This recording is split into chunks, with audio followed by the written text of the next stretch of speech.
العظيم.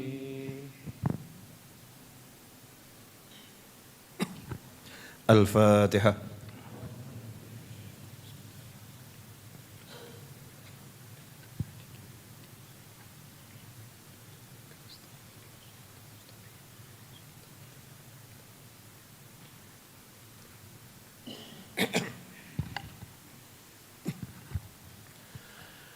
Bismillahirrahmanirrahim. Alhamdulillahi rabbil alamin. Allahumma salli wa sallim ala sayyidina Muhammad miftahi babi rahmatillah adada ma fi ilmillah salatan wa salaman daimaini bidawami mulkillah wa ala alihi wa sahbihi. Allahumma salli ala sayyidina Muhammad salatan taftahu biha lana futuhal arifin wa tufaqihuna biha fid din wa ala alihi wa sahbihi. Assalamualaikum warahmatullahi wabarakatuh. Sebelum kita melanjutkan kajian pada malam hari ini, mari kita bacakan satu surat Al-Fatihah untuk pahalanya semoga Allah berikan kepada orang-orang tua kita yang telah meninggal dunia, guru-guru kita yang telah meninggal dunia, dan terkhusus untuk Syekh Ibn Athaillah Al-Iskandari wa usulih wa furu'ih wa masyayikhih wa talamidatih wa man kana fi sabiq hadiran ma'ana wa liman amr hadzal majlis wa abadallah fih wal mutasaddiqina alaih wal qa'imina bihuquqi sabiqan wa lahiqan wa ila hadratin Nabi sallallahu alaihi wasallam. Al-Fatihah. A'udzu billahi minasyaitonir rajim.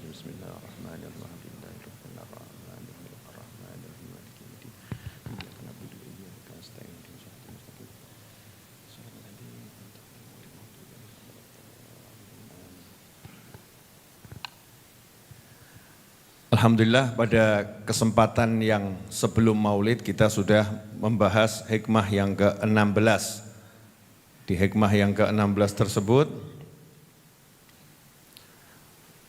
panjang sekali Ibn Athaillah menyampaikan kalimat-kalimat hikmah untuk menjelaskan satu hal, bahwasannya yang lain itu tidak ada, yang ada hanyalah Allah Subhanahu wa ta'ala.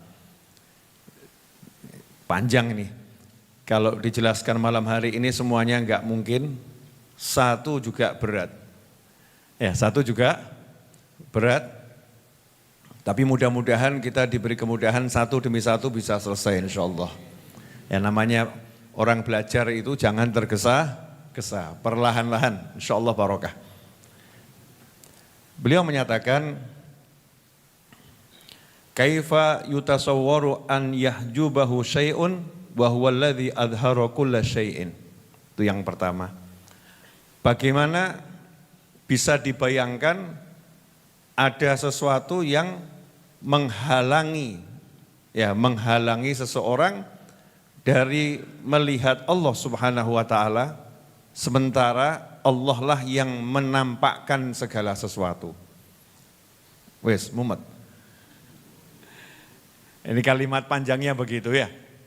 Yang pertama, kita udah bahas selama beberapa pertemuan bahwasanya di antara makna melihat Allah itu kita bisa melihat kekuasaannya Allah, kebesarannya Allah, keindahannya Allah, ya bagaimana maha kasih sayangnya Allah Subhanahu wa ta'ala, melihat keberadaan Allah Tuhan kita semua di dalam setiap aktivitas kehidupan makhluk ini. Itu makna melihat yang dimaksud oleh Ibn Athaillah Al-Iskandari rahimahullah di dalam hikmahnya. Nah, saya mau kasih contoh begini. Ini kan sudah kita bahas beberapa pekan yang lalu ya, tapi diulangi lagi biar nyambung terus. Seperti yang saya omongkan tadi dulu. Kopi ini yang adakan siapa di majelis ini? Saya sebagai pengasuh, betul ya? Tapi sayanya kelihatan enggak? Enggak kelihatan. Tapi kalau orang yang paham, ini kalau Habibnya enggak suruh buatin kopi, ya enggak ada kopi. Jadi begitu kopi itu keluar, orang yang paham akan melihat, oh ini yang suruh buat Habibnya ini, pimpinannya. Sehingga dia mengatakan kopi itu ada, ya karena Habibnya suruh, kalau enggak suruh ya enggak akan Ada. Sehingga pandangannya selalu kepada yang nyuruh buat tadi. Dia nggak sibuk sama kopinya, tapi dia lebih pengen kenal sama yang nyuruh buat. Karena kalau kenal sama yang nyuruh buat bisa minta ganti-ganti. Ganti wedang JB gitu ya. Ya, ganti STMJ misal begitu ya. Bisa ngomong langsung, bisa minta langsung, bisa request langsung. Tapi kalau cuman ketemu kopinya terus ngomong sama kopi jadi kamu susu ya, dianggap gila gitu. Masa kamu nyuruh kopi, minta tolong kopinya jadi susu ya. Kalau mau minta jadi susu ngomong sama yang buat. Bisa dipahami? Nah, orang-orang yang soleh para wali Allah tidak bisa dihalangi dari melihat Allah yang menciptakan segala sesuatu. Sehebat apapun tuh ciptaannya Allah Ta'ala tidak membuatnya lupa dari melihat bahwasannya yang menciptakan adalah Allah. Sementara orang-orang yang lalai seperti kita ini, mudah-mudahan kita termasuk lalai tapi ingat gitu ya. Kita ini termasuk orang-orang yang lalai. Walaupun ya masih ingat dan semoga terus ingat. Belum masuk dalam kelompok orang yang betul-betul ingat pada Allah Subhanahu wa Ta'ala. Sedikit nikmatnya Allah membuat kita nggak bisa lihat Allah. Contoh, di sini yang ganteng coba jangan angkat tangan. Yang ganteng tuh kalau lagi bercermin ngomongnya apa? Ganteng saya. Betul ya? Terus mengagumi kegantengannya sendiri. Sebetulnya pria semacam itu jarang sih, yang banyak perempuan. Jadi kalau banyak ada pria kok suka di depan cermin berlama-lama, berarti dia mirip perempuan. Tapi kalau perempuan di depan cermin lama-lama, ya namanya juga perempuan. Betul ibu-ibu? Jadi kalau suaminya lama-lama depan cermin, tolong dicurigai. Jangan-jangan, kalau perempuan di depan cermin, lihat wajahnya cantik, terus ngomong, wah ayu aku. Aku ayu. Umumnya punya sedikit nikmat cantik sama tampan. Umumnya orang yang lalai-lalai seperti kita ini gak ingat Allah. Bandingkan sama yang lain. Bandingkan sama dia. Kok ya bisa-bisanya lah kepencut sama orang model begitu. Wah aku ini jauh lebih cantik misal gitu ya. Aku jauh lebih tampan. Terus dibandingkan sama ketampanan dan kecantikan yang lain. Lupa kalau yang ngasih tampan itu Allah Subhanahu wa Ta'ala. Makanya Nabi kita Muhammad SAW syariat itu membuat kita jadi ingat. Begitu lihat cermin suruh ucap Allahumma kama hassanta khalqi fahassin khuluqi. Ya Allah sebagaimana telah engkau jadikan bentuk fisikku ini indah, tolong jadikan bentuk batinku juga indah. Langsung paham, ini yang buat indah adalah Allah Subhanahu wa Ta'ala. Orang kerja keras, dapat duit banyak. Dia akan merasa, yes, sukses saya. Ini memang hasil kerja keras saya. Ini umumnya orang nih, yang lupa-lupa. Lebih baik kita ngaku orang lupa biar ingat ya. Daripada sok ingat ternyata lupanya luar biasa. Orang-orang yang lupa ini akan mengatakan, ini kerja keras saya, ini tim saya. Kumpulkan timnya semua, kita sukses. Ini hasil dari kesungguhan kita. Ini kehebatan kita. Ini keberhasilan kita. Semuanya kita, saya.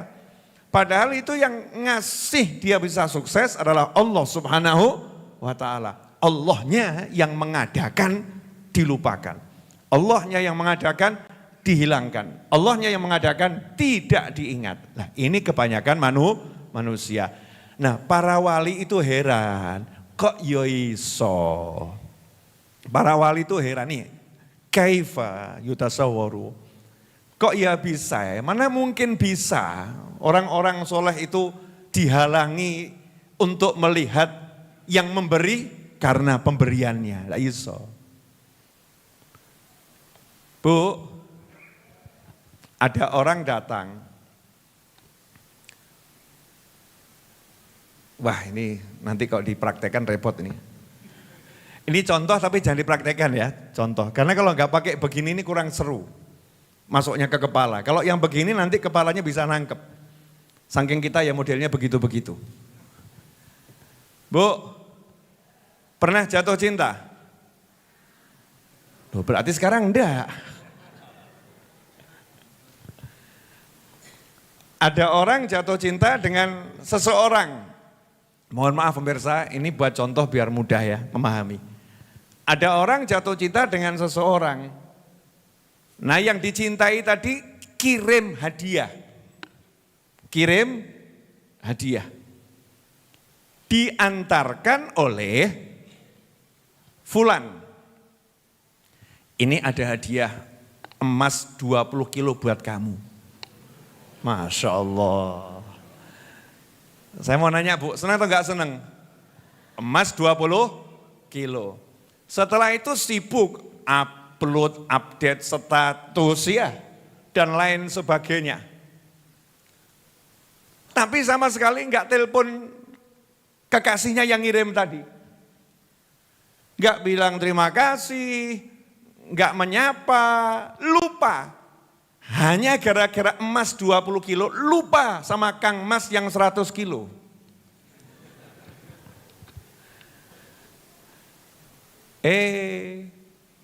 Sementara satu lagi tipe yang berbeda nih. Kirimi emas 20 kilo, dia bilang sama utusannya, terima kasih. Ya, sampaikan sama kekasihku, entah suaminya gitu ya. Terima kasih. Terus dia telepon sama suaminya, ini emas gak dilirik, gak dilihat. Cuman ditaruh, geletak. Terus telepon sama kekasihnya, kamu kira emas 20 kilo bisa mengalihkan pandanganku darimu? Sorry mas, satu gunung emas kamu persembahkan padaku, tak pernah aku akan lupa dari melihat dirimu. Asik atau gak asik? Asik. Lah yang model begini langka atau luangka? Luangka loh. Nah, bayangkan kalau ada orang begitu sama kekasihnya, kira-kira itu alam yang menyaksikan heboh atau enggak heboh? Heboh. Wah, ini kisah cinta yang luar biasa. Begitulah kisah cintanya para wali dengan Allah Subhanahu wa taala. Ya makanya dikasih terus sama Allah. Nyoh. Kenapa? Gak dilirik. Dan sekarang baru dikasih imitasi aja udah lupa sama yang ngasih. Lupa sama yang ngasih. Baru imitasi. Tapi kalau orang-orang soleh, wali-wali mengatakan bagaimana mungkin kok kirimannya bisa melupakan sama yang ngirim? Gak mungkin. Justru langsung semakin ingat sama yang ngirim. Oh terima kasih banyak, kirimannya udah saya terima. Jazakumullah khairan dan seterusnya. Inilah makna yang pertama ya. Bagaimana bisa dibayangkan Allah itu terhalangi sementara dia yang mengadakan segala-galanya. Lah kok yang diadakan bisa menghalangi, itu enggak mungkin. Justru yang diadakan itu menunjukkan yang buat siapa, begitu loh. Clear? Satu dulu. Ya, tambah satu lagi boleh. Ini ada banyak nih, 1, 2, 3, 4, 5, 6, 7, 8, 9, 10. 10, itu satu aja begitu. 10 ini kalau hatam, pulang dari sini sampai rumah udah beda lagi. Lupa semua. Ya sampai rumah lupa semua. Kaifa yutasawwaru an yahjubahu syai'un. Bagaimana bisa dibayangkan ada sesuatu yang bisa menghalangi Allah Subhanahu wa taala sementara wa huwallazi dhahara bikulli syai', sementara dia Allah yang tampak ya dengan segala sesuatu. Maksudnya begini. Contoh lagi ya, kopi tadi. Orang yang sudah kenal kopi itu yang membuat adalah barista. Baristanya yang nyuruh adalah Pak Novel ini yang suruh buatin kopi, udah paham semacam itu. Maka begitu kopinya keluar dia akan langsung semakin ingat Pak Novel ini. Ini Pak Novel. Gambaran sederhana, kalau kita beli barang, ya di Mekah atau di Madinah, coba nanti dicek itu, sejadah made in Cina. Kemudian nanti kita beli tasbih made in Cina. Kita beli gelas made in Cina. Maka kalau kita itu nanti beli barang-barang di Saudi sana, yang mau kita buat oleh-oleh, begitu kita lihat barangnya, nggak usah kita buka made in mana, kita akan ngomong, wah memang hebat ini, made in Cina. Bisa dipahami ini? Jadi nggak lihat lagi barangnya, nggak buat lupa sama produsennya tuh yang buat, tapi barangnya itu justru mengingatkan ini yang buat siapa, meskipun nggak ditempeli merek. Nah para wali itu begitu lihat yang namanya kucing, melihat yang namanya pohon, melihat yang namanya kambing, melihat yang namanya gajah, melihat yang namanya burung yang terbang, melihat yang namanya gunung, melihat yang namanya sawah. Itu ibarat barang-barang produksi, langsung paham yang memproduksi siapa. Nah, bagaimana saya bisa melupakan Allah? Lawang noleh ketemu Allah, noleh ketemu Allah, dingklok ketemu Allah, kesana ketemu Allah. Seperti kalau kamu punya barang satu rumah, itu ditempeli misalnya made in Solo, made in Solo, made in Solo, made in Solo. Kemudian masuk, ada orang keluar di komentar, gimana di dalam sana? Oh, noleh kemanapun saya ketemunya sama Solo, made in Solo, made in Solo, made in Solo. Gak mungkin saya bisa lupa sama Solo. Bisa dipahami?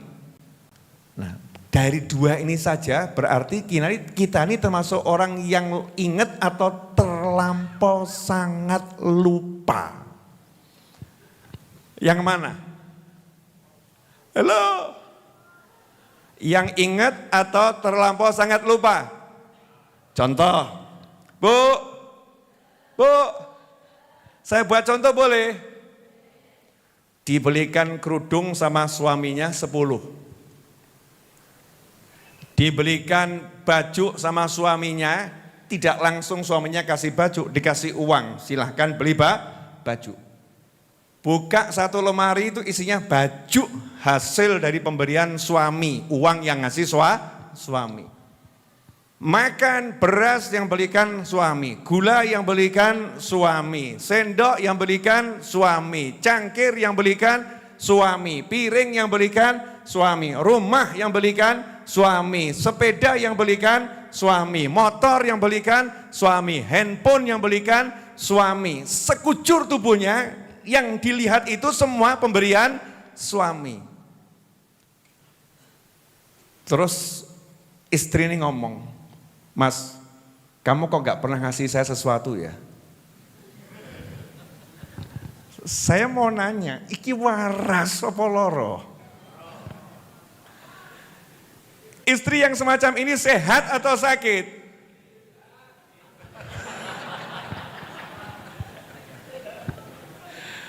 Bu, atas nama wanita, bersuaralah. Kalau ada wanita, oknum wanita semacam itu, kira-kira ini sakit atau sehat? Oh, dia membela wanita, sakit. Kalau wanita kan enggak seperti itu ya Bu ya? Enggak. Ngaten Mas.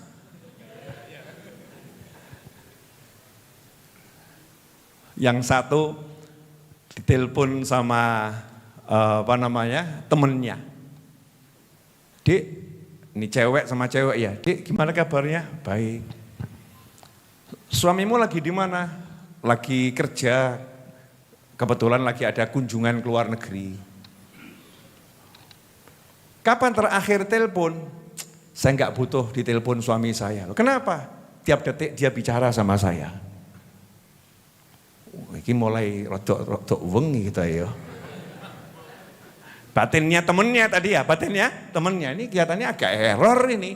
Bilang tiap detik suami saya berbicara dengan saya.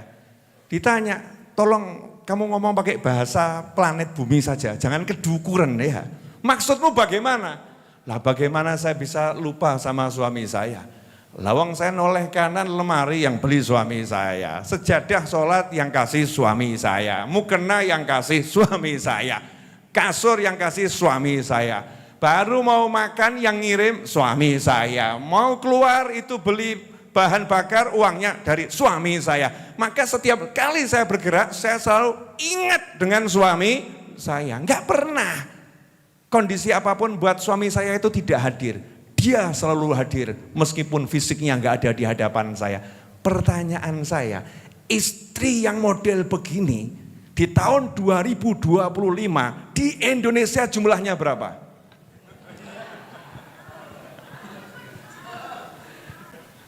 Bu, banyak ya Bu ya? Banyak. Jawabannya enggak bisa dihitung. Enggak bisa dihitung, golek angel soalnya. Ya saking susahnya maka nggak bisa ngitung. Mau nyari satu aja kok susah. Dicari di Indonesia nggak ketemu, Malaysia nggak ketemu ya. Dicari Singapura nggak ketemu, Vietnam nggak ketemu, di Cina nggak ketemu, di Hong Kong nggak ketemu. Yang model begitu langka, memang langka. Kita nggak ngomong yang lain jelek, bukan. Tapi umumnya ini buat contoh aja ya. Betul kan Bu? Yang sadar begitu jarang toh? Yang ada gimana? Orang kok nggak pernah telepon, kamu nggak pernah ingat ya sama istrimu.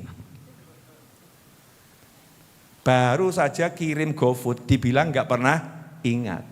Baru saja transfer 100.000, dibilang nggak pernah ingat. Kalau transfernya 20M langsung dibilang ingat. Ini oknum istri yang luar biasa.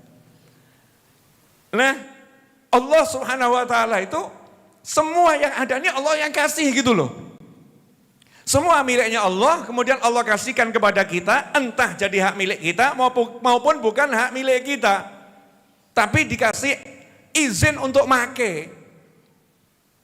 Nah, coba kalau Allah ngelarang, kamu dilarang menginjak tanah. Waduh, repot enggak repot? Repot. Luar itu jalan kan bukan milik kita ya, betul? Tapi kita nginjak boleh enggak? Boleh. Coba kalau ada peraturan, dilarang menginjakkan kaki di tanah yang bukan miliknya. Mumet atau enggak mumet? Mumet. Alhamdulillah, negara ini baik banget, betul kan ya?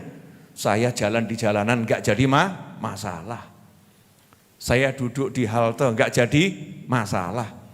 Saya mau ngisis di dalam stasiun kereta api, udaranya sejuk karena kantornya full AC, enggak jadi masalah. Petugasnya di sana enggak ngomong gini, Mas mau naik kereta api enggak? Enggak, metu Mas, iki AC bayar. Orang mau linggi kan begitu. Enggak ada pertanyaan semacam itu, silahkan kamu beli tiket, enggak beli tiket, ini ruangan untuk ruang tunggu, silahkan fasilitas nikmati, fasilitas umum.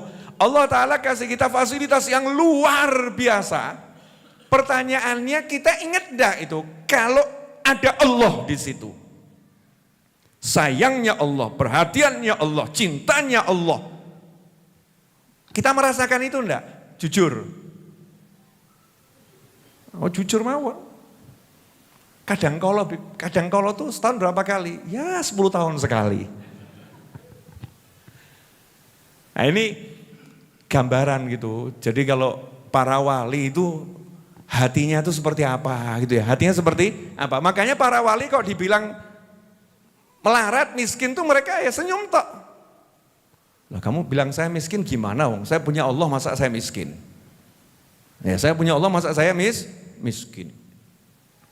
Wong saya dikasih karunia Allah banyak kok. Kamu bilang saya enggak punya.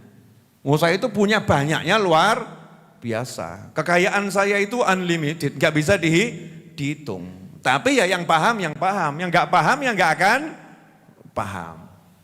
Ini baru 2 baris dari 10 baris yang ada. Nah bayangkan 10 baris yang ada itu ada dalam hatinya orang-orang soleh, nggak pernah hilang. Makanya hidupnya tenang atau nggak tenang? Tenang. Nah, sementara kita udah ditunjukkan sama Allah Ta'ala jagat raya sedemikian hebat, kok yang nggak paham kalau itu semua adalah miliknya Allah, yang buat Allah, yang ngasih Allah, dan Allah lagi mempertontonkan keberadaannya. Aku itu benar-benar ada. Lihat saya ada. Nah, kok tambah kita ngomong, ya Allah, kamu kok nggak pernah nolong saya? Wah, itu tanahnya sudah hampir terjadi gempa bumi khusus buat dia itu. Hampir itu. Marah itu bumi yang diinjak. Tapi izin belum turun. Jangan. Tetangganya masih istighfar. Berkat tetangganya dia selamat. Ya, berkat tetangganya dia selamat. Oh, jangan. Oh, itu anaknya masih doa Rabbighfirli wali walidayya. Memang bapaknya keterlaluan, tapi anaknya ini luar biasa. Oh, jangan. Ya, itu karena tetangganya lagi ada yang baca sholawat. Oh, rahmatnya sholawat itu nyebar kemana-mana. Jangan. Itu sebetulnya kalau nggak ada yang semacam itu, nggak nyampe 1 detik remuk. Ya kan? Hancur. Clear semuanya? Alhamdulillah. Udah 2 dulu aja. Kita lanjut tema yang lain. Ini berat-berat begini jangan full berat ya. Nanti kalau full berat, yang ngajar yang keberatan. Ikhwani rahimakumullah, alhamdulillah. Itu tadi gambaran bagaimana bedanya orang yang melihat dengan orang yang tidak melihat. Nah, sementara kita merasa, oh saya melihat kok. Nah, saya mau tonton apa? Oh, kita lihat ketampanan kita sendiri aja nggak melihat itu Allah yang buat kok. Betul? Tahu AI? Misalnya main pakai DeepSeek, Qwen, ChatGPT, ya lagi main ngobrol. Saking pinternya ini AI ini ya, pinternya kita lupa AI ini produk dari satu perusahaan. Terus kita nggak berpikir ini yang menyusun program ini kira-kira ini otaknya ini seperti apa? Terus kita nggak pengen kenal lebih jauh siapa yang di balik layar buat AI ini. Karena kita sibuk menikmati AI, itu pun kita wah ajib tenan ya, wah apik tenan.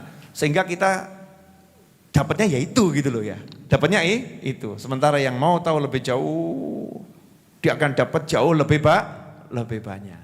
Itu kalau zaman sekarang. Nah, pada kesempatan kali ini saya mau kasih pengumuman, tadi Mas Seto mungkin sudah nyampaikan, Jumat depan pengajiannya tidak libur, cuman pindah di rumah masing-masing.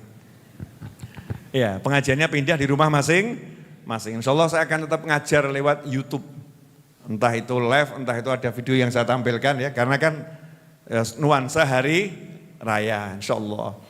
Nah, saya mau menyampaikan satu hal yang saya dapat hari ini dan kemarin, ilmu, mudah-mudahan manfaat. Tentang hakikat dunia. Ini biar saya dan antum nggak salah memahami apa itu dunia. Kita kan sering dengar kata dunia dan akhirat. Betul? Nah, sekarang saya mau nanya. Sholat itu dunia atau akhirat? Sholat itu dunia atau akhirat? Yang keras, sholat itu dunia atau akhirat? Puasa itu dunia atau akhirat? Haji itu dunia atau akhirat? Ya. Cari duit banyak, dunia atau akhirat? Ini yang mau saya jelaskan ya.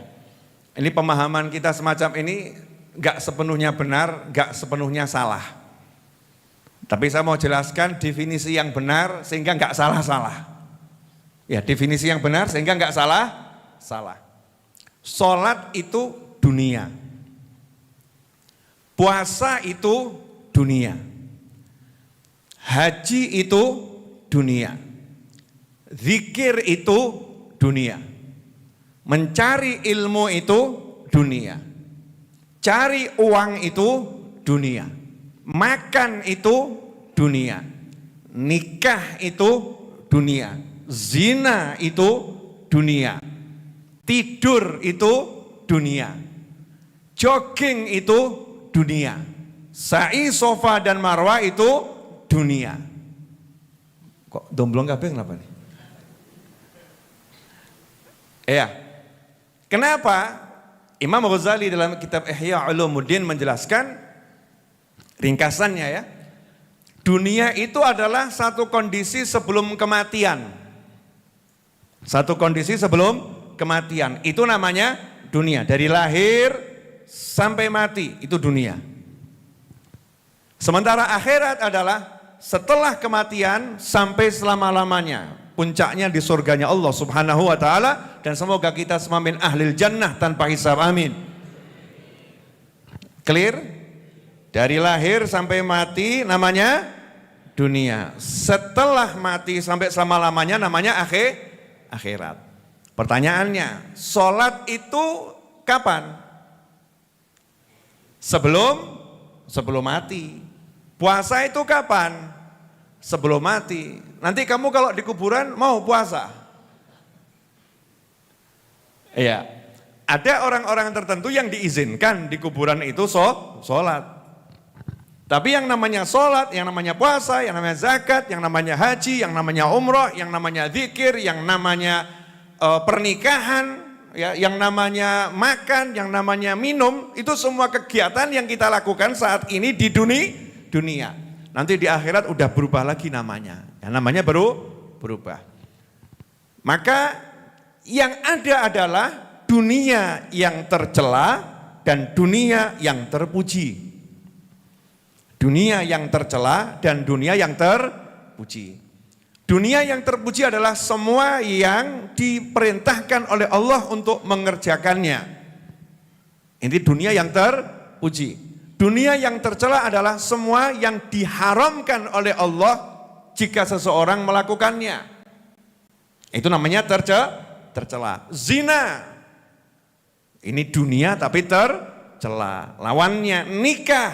Kan sama perbuatannya, orang nikah sama orang zina. Perbuatannya sama, tapi prosesnya berbeda. Yang satu dia melakukan dengan caranya Allah, maka dikatakan dunia ini terpuji, namanya nikah. Yang satu zina, dunia itu tercela. Ada orang keluar ke pasar, sama-sama cari uang. Yang satu cari uang dengan cara yang halal, namanya itu dunia yang terpuji. Yang satu cari uang dengan menipu, namanya dunia yang tercela. Karena itulah Imam Ghazali ngambil dalil. Mungkin ada orang nanya ya, ini konsep ini kalau dipahami nanti nggak ada apa ya, bingung lagi itu menjelaskan apa itu dunia, apa itu akhirat. Sehingga antum nggak pusing. Saya ini jarang datang pengajian karena saya sibuk cari dunia. Ini kalimat yang salah ini. Loh, kamu cari dunianya sesuai perintah Allah enggak? Sesuai perintah Allah. Lah itu dunia yang terpuji. Ya, dunia yang terpuji. Perkara kamu jarang pergi ke pengajian, halangannya karena kamu cari dunia yang terpuji, demi niatnya yang terpuji. Ini dua hal yang sama-sama terpuji, enggak jadi masalah. Ini kalau enggak paham kan nanti kadang-kadang kita yang sering pengajian memandang rendah orang yang sering cari duit. Padahal yang ngaji ini bisa ngaji ya berkatnya orang-orang yang cari duit. Nah, habis itu kita ceramah menghina orang yang cari duit, kan ya nggak jelas tuh ya. Nggak cocok ya, nggak sinkron. Karena salah memahami arti dunia dan akhirat. Dalam sebuah hadis Nabi kita Muhammad SAW menyatakan, hubbiba ilayya min dunyakum salah, itu contohnya. Di hadis yang lain beliau menyatakan ad-dunya mal'unatun mal'unun ma fiha illa zikrullah wa man wala au aliman au muta'alliman au kama qala sallallahu. Dunia itu mal'unah. Kata Nabi Muhammad SAW, dunia itu terkutuk. Dunia terkutuk. Yang mana? Kan begitu ya? Dunia itu terkutuk. Kecuali zikrullah, zikir kepada Allah. Atau Waman wala, dan apapun, waman wala, apapun yang membantu seseorang bisa berzikir kepada Allah. Tasbih, sajadah, kemudian musolla, semua sarana prasarana untuk zikir. Kemudian, au aliman, orang yang alim, manusia yang alim. Au muta'alliman, atau manusianya yang cari ilmu. 4 kelompok ini disebut dengan lisan Nabi Muhammad SAW sebagai dunia. Dunia mal'unah, dunia terkutuk kecuali. Berarti yang dikecualikan ini masuk dunia enggak? Masuk dunia. Tapi dunia yang terkutuk atau yang enggak terkutuk? Yang tidak terkutuk. Berarti zikir itu dunia, cari ilmu itu dunia, jadi orang alim itu dunia, kita buat sejadah untuk orang sholat itu juga dunia, tapi ini dunia yang terpuji, bukan yang tercela. Sampai di sini jelas? Makanya nanti kalau kita pergi ke kantor, ada orang yang nanya sama antum, sampai kapan kamu mau cari dunia? Maka jawabannya apa? Sampai selesai tinggal di dunia. Ya namanya tinggal di dunia ya cari dunia. Hanya saja begitu dunia ini terpuji, dia akan dibawa ke akhirat yang terpuji. Karena akhirat juga ada 2. Akhirat yang terpuji, akhirat yang tercela. Akhirat yang tercela namanya siksa kubur, siksa di mahsyar, sampai siksa di neraka. Akhirat yang terpuji, nikmat kubur, nikmat di mahsyar, sampai nanti masuk surga. Maka kalau di dunia ini kita melakukan dunia-dunia yang terpuji, maka kita akan sampai nanti di akhirat tempatnya selalu terpuji. Nah kalau udah begini, jadinya enak enggak kita mengartikan dunia itu? Enak atau? Enggak pusing lagi kan? Nah, kalau ada orang ngomong, kamu ngapain kok sekarang misalnya ya, beli baju dandan gitu. Dunia banget sih kamu. Dunia banget sih kamu. Karena beli baju kemudian berdandan, misal nih ya. Kita beli baju takwa, kita berdandan. Maka kita akan jawab, ya memang ini dunia.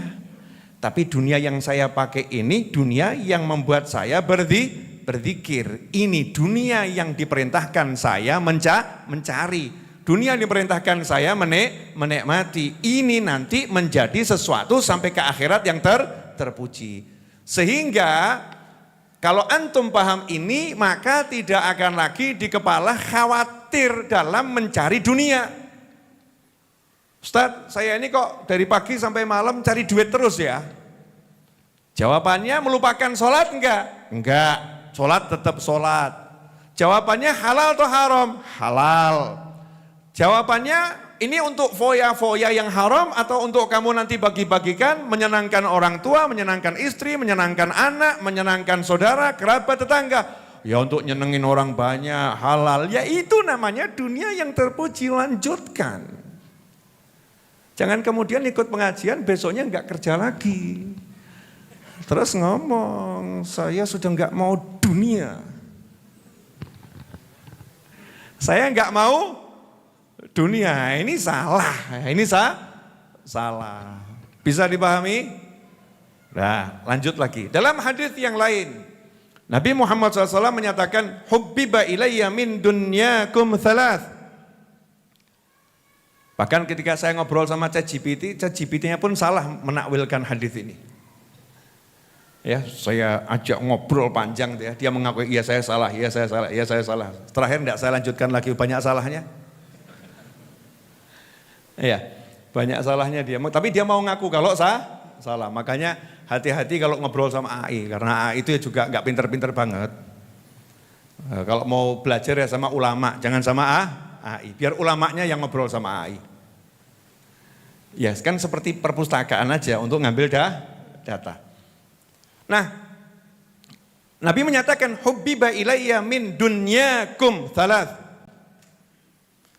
Saya dijadikan, Nabi enggak mengatakan Allah menjadikan saya. Ini namanya adabnya Nabi Muhammad SAW ya. Karena ada kata dunia di situ. Hubbiba ilayya, saya dijadikan mencintai dunia kalian. 3 hal. Saya dijadikan mencintai dunia kalian 3 hal. Pertanyaan saya, lah kalau Nabi dijadikan mencintai, berarti yang dicintai Nabi ini sesuatu yang baik atau buruk? Baik. Lah kalau ada orang mengatakan dunia itu buruk kan bahaya toh ya? Kalau dia dia samakan semua dunia itu buruk, sementara Nabi mengatakan saya dijadikan mencintai dunia kalian. Ini kalimatnya indah dari Nabi Muhammad SAW. Dunia kalian, donyomu loh, dunia kalian. Kenapa Rasul gak mengatakan dunia kita? Itu untuk menunjukkan saya beda dengan kalian. Itu dunia kalian, saya gak punya dunia. Saya nggak punya dunia dan saya bukan dari dunia. Saya dari ketinggian dibawa ke dunia yang rendah ini untuk menyampaikan pesan kepada kalian semua. Makanya Rasul menunjukkan kelasnya, duniakum, dunia kalian, bukan dunia saya. Itu duniamu, bukan dunia saya. Duniamu itu bukan saya.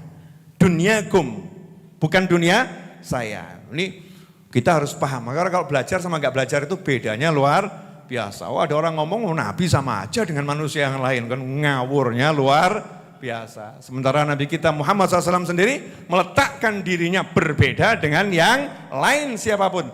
Itu duniakum, dunia kalian. 3 hal. Berarti 3 hal ini sesuatu yang mutiaranya dunia. Kenapa? Sampai-sampai Nabi Muhammad SAW dipaksa untuk jatuh cinta pada 3 hal ini. Saking ini yang terpilih terbaik yang ada sepanjang kehidupan kita. Dunia kan masa hidup kita. Apa itu? Yang pertama adib, wewangian. Makanya dadi wong lanang sing wangi aja mambu. Ya, yang harum.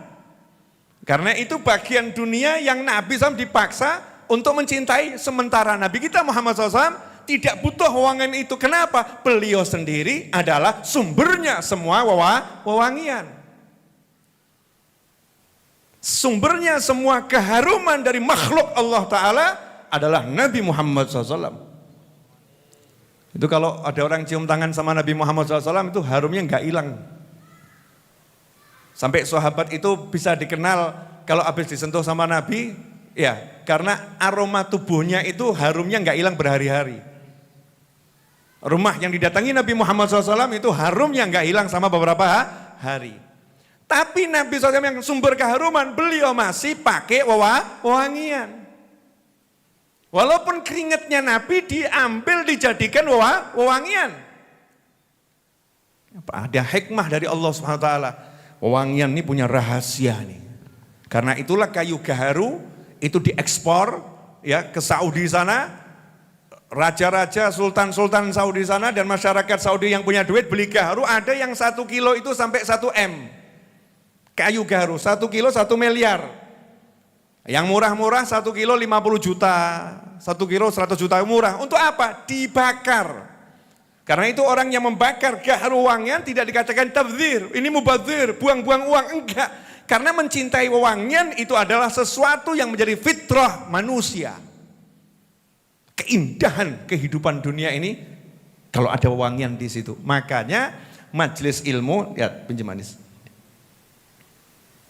Dikasih tempat semacam ini, dibakarkan wewangian.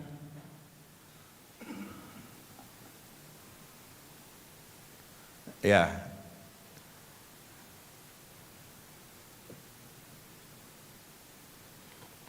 kasih buku ini. Dibakarkan wewangian. Biar apa? Biar di situ nanti kita berinteraksi dengan aroma yang harum dan akan terjadi sesuatu di hati masing-masing. Rahasianya apa? Wallahu a'lam, kita nggak ngerti. Ya para pakar kan meneliti nanti kalau harum otaknya akan semakin begini, otaknya semakin begini. Itu penelitian para pakar dan penelitian itu akan berjalan terus, ya berjalan terus. Hasilnya akan selalu berkembang, nggak pernah statis, dia akan dinamis. Nah kita kalau pergi ke Mekah, ke Madinah, itu ada tim khusus tuh yang bawa semacam ini. Ya di Masjid Nabawi, di Masjidil Haram, ya di Ka'bah maupun di lantai 1, lantai 2 itu ada tim khususnya. Ya, saya pernah berapa kali bertemu. Ya itu yang dibakar harumnya luar biasa. Di tanah Jawa maupun di luar Jawa, orang-orang dulu itu suka wewangian.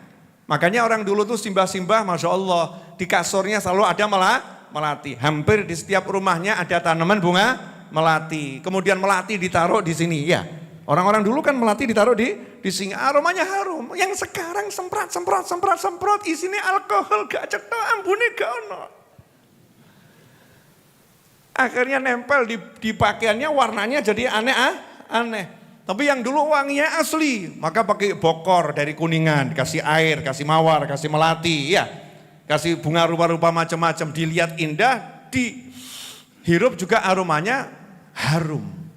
Maka kalau kamu pengen rumahmu itu nanti menjadi sesuatu yang luar biasa, mulai harumkan itu. Dirimu harumkan, tentunya dengan sesuatu yang halal. Lanjut, yang kedua, an-nisa, istri yang solihah. Nabi kita Muhammad SAW dipaksa untuk punya rasa cinta kepada istri. Karena cintanya Nabi hanya untuk Allah Subhanahu Wa Taala. Gak keisi yang lain, tapi sama Allah dipaksa. Nih istrimu nih ya, cintai.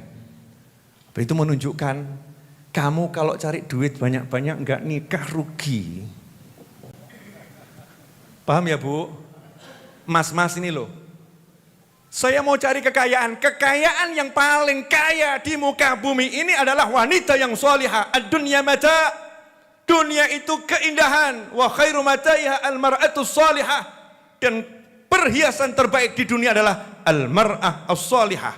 Wanita yang solihah. Ini wajah-wajah pemuda langsung berseri-seri. Kalau begitu lebih baik saya segera menikah ya Bib. Udah kaya raya saya. Karena begitu saya menikah dengan wanita solihah, saya udah punya yang paling berharga di muka bumi. Karena itulah Nabi Adam alaihissalam, manusia yang diciptakan oleh Allah Ta'ala tanpa ayah dan tanpa ibu. Sesat siapapun yang berpendapat selain itu. Nabi Adam mengatakan Allah diciptakan tanpa ayah dan tanpa ibu. Langsung dengan tangannya Allah Subhanahu Wa Ta'ala. Nabi Adam turun ke muka bumi tidak membawa kekayaan surgawi, tapi membawa yang paling indah di surga, yaitu wanita yang solihah, Siti Hawa alaihissalam. Maka wahai ibu-ibu, kalau kamu merasa masih kamu itu melarat, maka tanda-tanda kalau kamu gak bisa menilai dan menghargai dirimu sendiri. Jadi wanita kok masih bingung tempelan-tempelan, padahal tempelan yang paling mahal adalah dirinya sendiri. Ini kok semua diem semua kok? Oh, saya udah teriak-teriak kok Anda. Itu ibarat orang nyanyi ya, udah dikasih musik yang seru-seru, penyanyinya diem tok ini. Sing nabuh ya, iki piye tenggene iki. Bisa dipahami enggak ini? Bisa ya? Nah sementara sekarang ini banyak orang lupa. Wangi disingkirkan, istri enggak dihargai, enggak dicari. Iya. Sibuk cari duit, gak sibuk cari istri. Banyak ini orang begitu. 40 tahun cari duit, tapi gak pernah cari istri. Ada yang punya istri masih sibuk cari duit. Makanya simbah ngendika mangan-ramangan sing penting kumpul. Simbah pinter, putune sing ra cetha. Kita-kita yang cucuknya dikasih tahu bolak-balik, mangan-ramangan sementing kumpul. Kamu kalau udah punya pasangan, itu kekayaan yang paling mahal. Kekayaan yang paling mahal, nikmati itu. Yang senang manggil kekasihmu itu, pasangan hidupmu itu. Lanjut. Ini kan lagi berdalil tadi ya, kalau sholat itu dunia. Oke? Wa ju'ilat qurratu aini fis shalah. Ya meskipun saya dibuat mencintai wewangian, meskipun saya dibuat mencintai istri yang solihah, tapi yang menyejukkan hati saya ya bukan semua itu. Bukan semua itu. Yang menyejukkan hati saya adalah as-shalah, salat. Dalam hadis ini disebutkan 3. Sementara kalau menurut pendapat yang kita pahami selama ini, kita akan mengatakan, lah kok cuma dua dunianya? Apa itu? Wewangian dan wanita yang solihah. Lah yang ketiga mana? Ya yang ketiga ya sholat itu. Sholat itulah dunia. Tapi dunia yang terpuji. Nah sementara kita punya wewangian, punya istri yang solihah, tapi yang menyejukkan hati kita bukan sholat, istri yang menyejukkan hati. Makanya istri itu jadi ujian hidupmu sampai engkau mati. Bu, mau jadi ujian buat suami? Ibu mau jadi ujian buat suami? Jadi bahan ujian buat suami mau bu? Enggak mau kan? Makanya bilang sama suaminya, jangan engkau jadikan aku sebagai pelipur hatimu, tapi jadikanlah sholat sebagai pelipur hatimu. Aku nomor setelah sholat. Kan begitu. Ini tambah, kamu tuh kok lupa aja sama aku, yang diinget cuma sholat tok. Yang diinget kok cuma sholat tok. Nabi kita Muhammad SAW, beliau kalau malam bangun ngomong sama istrinya. Karena itu hari itu haknya istrinya. Ya, di masa akhir-akhir umur Nabi menyatakan SAW, saya izin untuk sholat. Meskipun sholat gak butuh izin. Itu menunjukkan nikmatnya sholatnya Nabi SAW. Itu dengan bersama istri tiada tara, tetap nikmatnya sholat. Sementara kita ini sholat kok menghalangi saya sama istri ya. Lagi asik-asik sama istri kok konsolat. Lagi enak-enak sama istri kok disuruh sholat. Ini berarti beda. Bedanya tipis atau jauh? Bedanya tipis atau jauh? Jauh. Nah disinilah ada pesan yang tersembunyi dari hadis tersebut.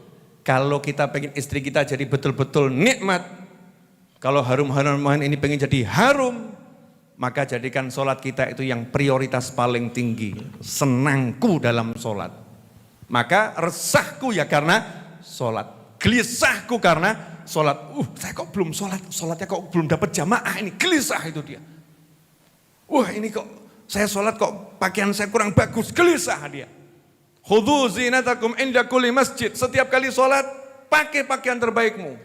Pakaian terbaik kalian. Jadi fokusnya dia sama sholat. Kan sholat hanya 5 menit. Kali 5, 25 menit. Sisa waktunya bersamalah istrimu. Terserah mau diapain. Betul kan ya? Tapi begitu waktunya sholat.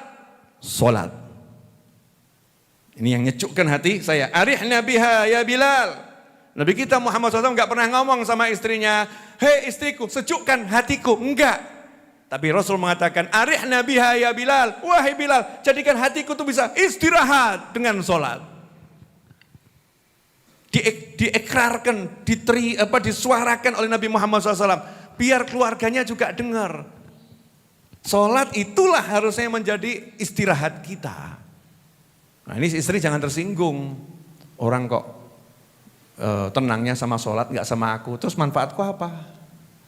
Loh kok dia mau menyamakan dirinya sama hubungan sama Tuhan, sholat itu hubungan sama Tuhan. Ini jangan sampai kita salah paham. Clear semuanya? Halo, Bu, kenapa engkau tertegun? Ya, jadi buat pria-pria dimanapun berada, jangan sibuk cari duit sampai lupa nikah. An-nikah sunnati. Nikah itu adalah contohnya Nabi Muhammad SAW. Nabi yang dari Sidratul Muntaha turun saja masih disuruh nikah. Nabi Adam alaihissalam turun dari surga saja bawa istri. Enggak bawa harta surgawi, tapi yang paling berharta dan berharga di surga istri. Makanya nanti kenikmatan surga yang paling nikmat adalah pasangan di dalam surga. Karena itu yang menunda-nunda nikah. Ruginya luar biasa. Halo. Ini hadir enggak yang nunda-nunda nikah ini? Apa masalahnya kok belum nikah? Kebanyakan mikir. Kalau bilang belum dapat jodoh, Beb. Alasan yang enggak diterima akal. Silakan berhenti di perempatan, setiap ada perempuan kamu bilang, mau nikah sama saya enggak? Viral tuh nanti. Ya, tapi dengan santun ya, pakai tulisan, mau nikah sama saya enggak gitu ya. Viral kamu. Insya Allah enggak sampai seminggu dapat jodoh itu. Maksudnya ada kesungguhan, enggak kebanyakan mikir. Ini mikir, uangnya dari mana ya? Nanti, loh sudah bisa kerja, kok yang penting bisa kerja, mau kerja. Udah, dan untuk di negara kita yang paling pokok punya KTP. Lah ya, enggak punya KTP kan repot ngurus izin nikah, kan suruh urus KTP dulu. Wah, usianya belum masuk, kan bisa gitu ya KTP. Ini yang pengen saya sampaikan. Terakhir untuk episode malam hari ini, beberapa hari lagi kan yang lagi haji itu akan wukuf di Arafah ya, wukuf di Arafah. Jangan sia-siakan nanti saat saudara kita wukuf di Arafah. Saat saudara kita wukuf di Arafah, jangan tanya puasa hari Arafah ya, tanggal 9 Dzulhijjah itu ya puasanya sesuai dengan tanggalnya. Itu yang di Mekah sudah haji, misal gitu ya, saya tidak tahu tanggal. Kok kita di sini baru tanggal 9, masa kita di sini puasa sementara yang di sana sudah hari raya gitu. Jawabannya kita tinggal di Indonesia, kalau di sini tanggal 9 ya kita puasa sunnah tanggal 9. Tapi kalau doa wukuf bukan tanggal 9, paham? Doa wukuf itu sesuai kondisinya yang lagi wukuf di Arafah. Jadi kalau saudara kita lagi wukuf di Arafah, jam berapa itu di sana yang sesuai dengan di Indonesia, kita doa di sini. Karena itu waktu yang mustajabnya luar biasa. Jangan sampai ditinggalkan ya. Doa Arafah. Doanya apa, Beb? Sakarepmu. Ya terserah, minta sama Allah Subhanahu wa ta'ala yang mantap. Karena doa Arafah itu datangnya setahun cuman sekali. Kemudian kalau pengen dapat pahala haji, doakan yang haji. Doakan tuh biar selamat semua, sehat semua, mabrur hajinya, berangkat selamat, pulang selamat, artinya selamat. Doakan setiap habis sholat. Nanti kita seperti yang disabdakan oleh Nabi Muhammad SAW. Ketika Rasulullah SAW itu berangkat dengan sejumlah sahabat, kemudian Rasul berhenti ketika istirahat ngomong, sesungguhnya di Madinah ada sekelompok orang. Yang kita ini kalau kemanapun ya mereka akan dapat pahala seperti yang kita lakukan. Karena mereka habasahumul udhur, tidak bisa ikut karena ada halangan, ada udhurnya.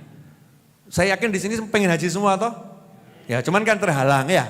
Terhalang karena kendala teknis. Ya kendala teknis, mungkin duitnya belum cukup, itu namanya kendala teknis. Atau mungkin badannya tidak memenuhi kategori karena dianggap tidak memenuhi standar kesehatan, itu namanya kendala teknis. Tapi kalau niat kan nggak ada kendala teknis. Ya, niat nggak ada kendala teknis. Kendala teknis itu namanya a'dzar, udzur, kendala teknis. Jangan sampai karena adanya kendala teknis membuat kita nggak dapat pahala haji.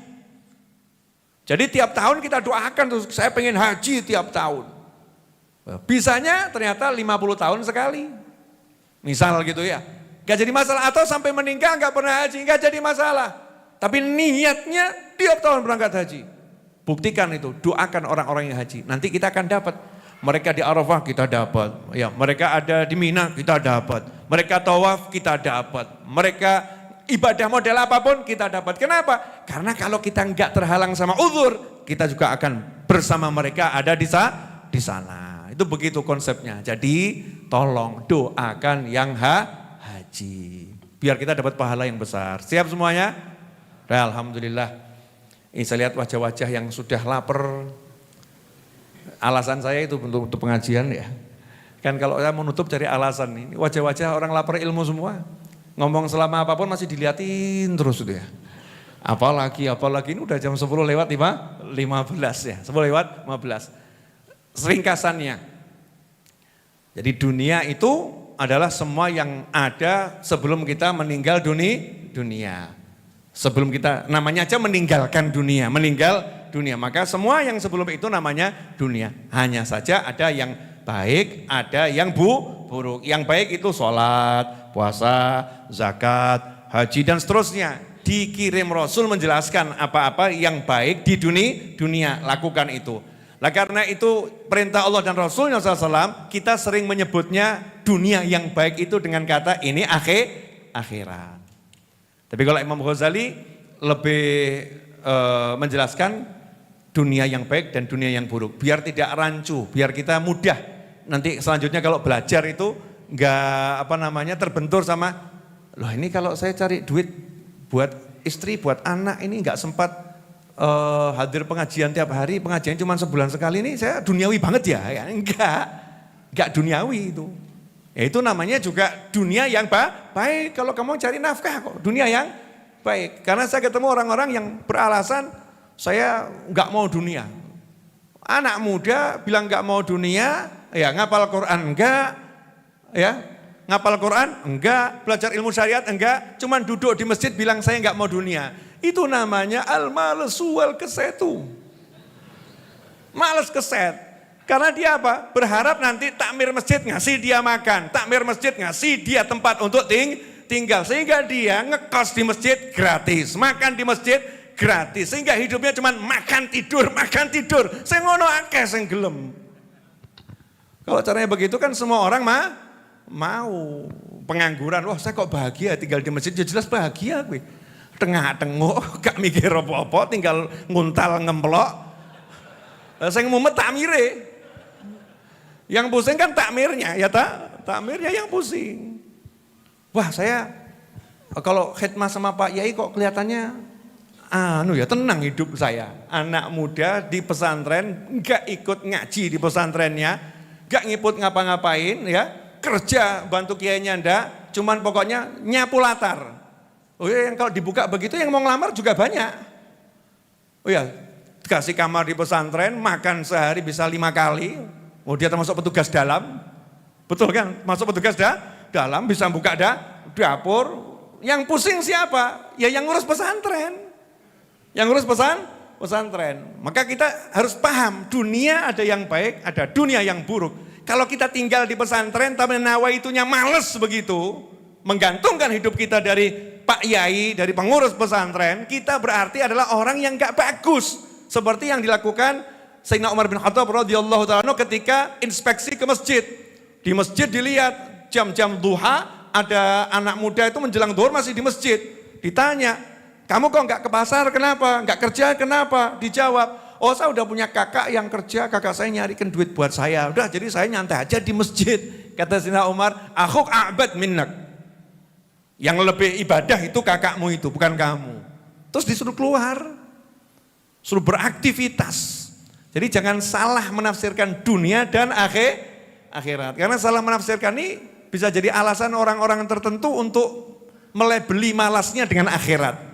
Ya, melebeli malasnya dengan akhirat. Kan naudzubillah min dzalik. Lah yang ngaji di Majelis Ar-Raudhah enggak boleh semacam itu. Harus jadi orang-orang yang cari dunia yang baik.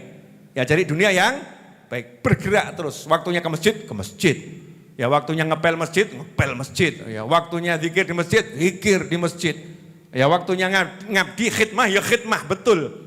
Ya dia tinggal itu dia gunakan semua tenaganya untuk apa? Untuk ngurusin masjid tadi, bukan bermalas-malasan. Itu namanya orang yang paham. Saya lagi cari dunia yang baik untuk dibawa ke akhirat. Jelas ibu-ibu? Jelas. Jadi ibu mau gimana? Bilang sama suaminya ya Bu, apa? Terima kasih Mas, kamu tak pernah melupakan aku. Karena setiap sudut di rumah ini yang kulihat hanyalah dirimu. Masya Allah. Siapa ibu-ibu? Nanti di WA ya suaminya ya, janji ya. Terima kasih Mas. Bu, suaminya di WA ya.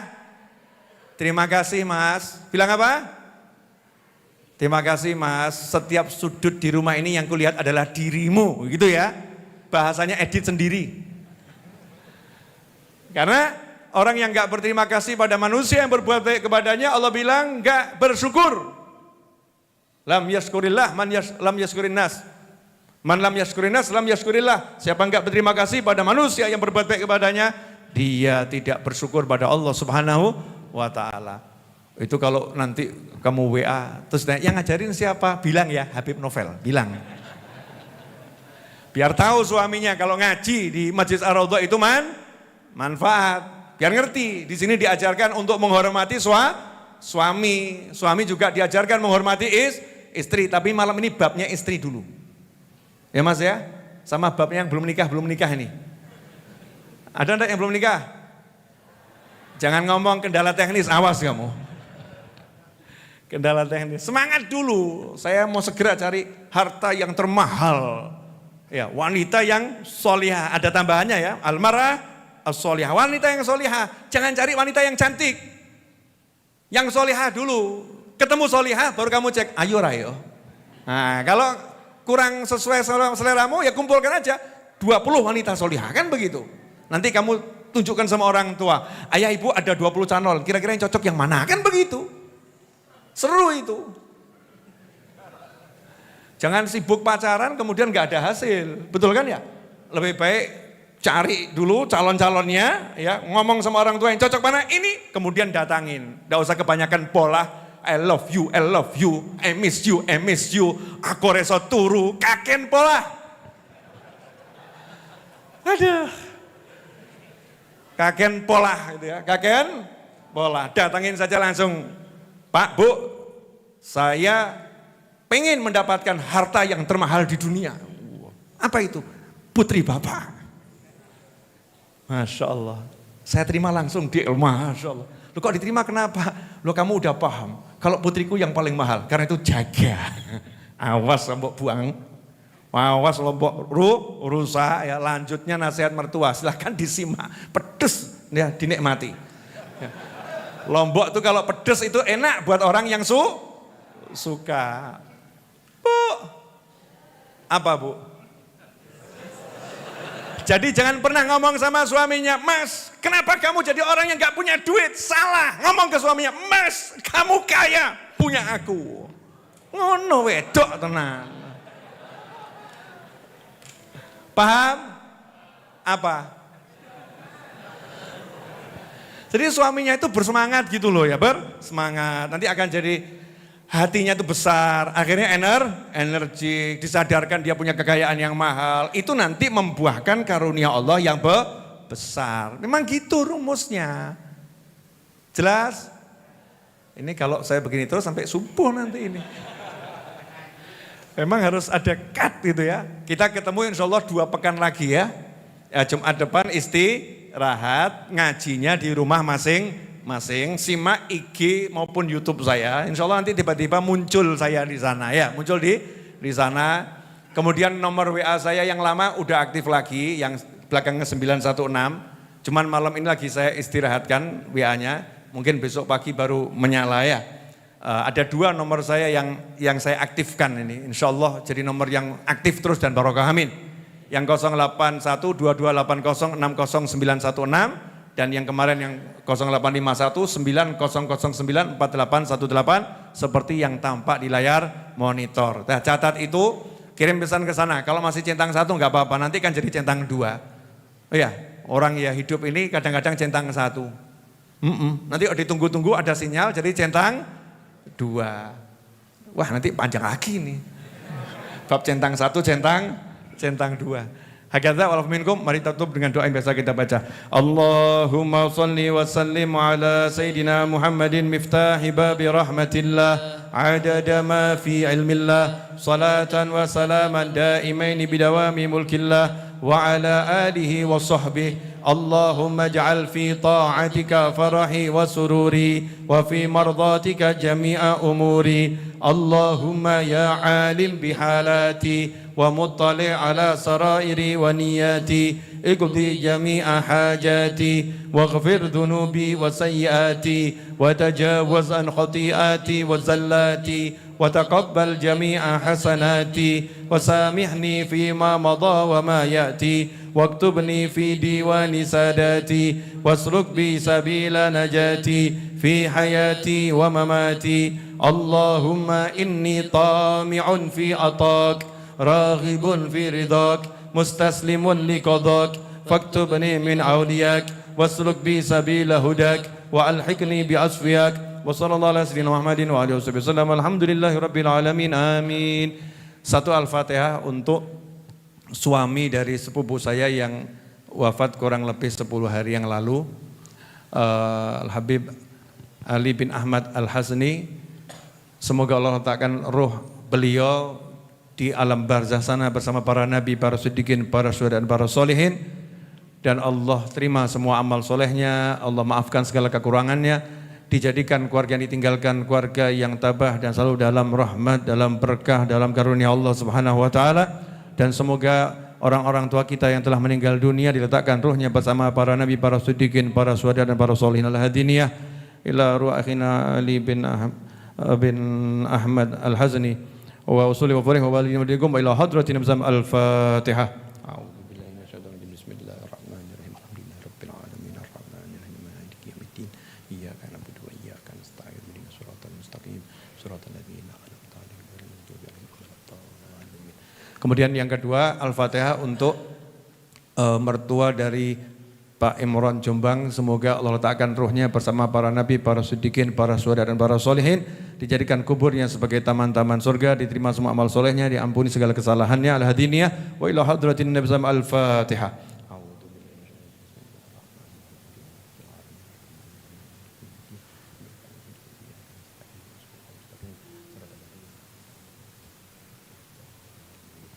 Yang ketiga, Fatihah untuk niat saya dan niat antum. Niat saya banyak, salah satunya adalah segera mendapatkan rezeki untuk melunaskan semua hutang Majlis Ar-Raudhah dari segala arah tanpa susah payah, rezeki yang barokah, rezeki yang berlimpah ruah, rezeki yang tidak menimbulkan masalah dunia hingga jannah. Dan semoga Allah beri kita juga rezeki yang membuahkan pertemuan dengan Nabi Muhammad sallallahu alaihi wasallam, membuat kita bisa mandang wajah Nabi Muhammad SAW yaqadatan wa manaman wa huwa radin anna. Dan semoga Allah jadikan anak-anak kita anak-anak yang saleh dan salihah, pasangan hidup kita yang menyenangkan dunia wal akhirah, penyejuk hati kita setelah salat adalah keluarga yang menyejukkan hati kita. Rabbana hab lana min azwajina wa dzurriyyatina qurrata a'yunin waj'alna lil muttaqina imama. Dan semoga Allah panjangkan umur kita semua dalam semua itu dan diakhiri dengan husnul khatimah al-hadiniyah wa ila hadratin Nabi Al-Fatihah. A'udzu billahi minasyaitonir rajim. Bismillahirrahmanirrahim. Alhamdulillahirabbil alamin arrahmanir rahim maliki yaumiddin. Iyyaka na'budu wa iyyaka nasta'in. Ihdinas siratal mustaqim. Siratal ladzina an'amta 'alaihim ghairil maghdubi 'alaihim waladdallin. Amin. Jazakumullah khairan, silahkan dinikmati hidangan yang ada. Insyaallah 2 pekan lagi kita ketemu sehat wal afiat. Amin. Wassalamualaikum warahmatullahi wabarakatuh.